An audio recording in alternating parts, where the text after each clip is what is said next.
பெண்களாக இருக்கிற நம்ம மௌனமாக தேவனுடைய நன்மையை பெற்று இருக்கக்கூடாது. பெண்களாக இருக்கிற நம்மளுக்கு ஒரு பேர் டெலிவுமென்.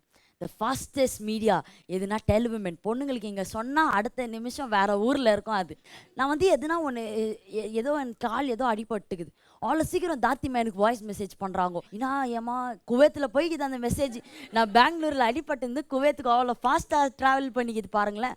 அந்த மாதிரி பெண்களாக இருக்கிற தேவன் கொடுத்துருக்கிற அந்த வாய் என்ற அந்த அந்த நம்ம தவறான காரியத்துக்கோ முறுமுறுக்கிறதுக்கோ நம்ம யூஸ் பண்ணாமல் தேவனுடைய துதியை, அவர் என்ன நன்மைகளை செய்தார் உங்களுடைய வாழ்க்கையில், உங்களுடைய குடும்பத்தில், நம்ம சபையின் வாழ்க்கையில், சபையின் விசுவாசிகளுடைய குடும்பத்தில் என்ன செய்தாரோ அதை நீங்கள் சொல்லும் பொழுது மற்றவர்களுக்கு ஒரு விசுவாசம் வருமோ.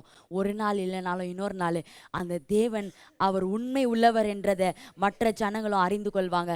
அதற்காக உங்களுடைய வாயை நீங்கள் பிரயோஜனப்படுத்தி தேவனை ஒன்று சேர்ந்து துதிங்க.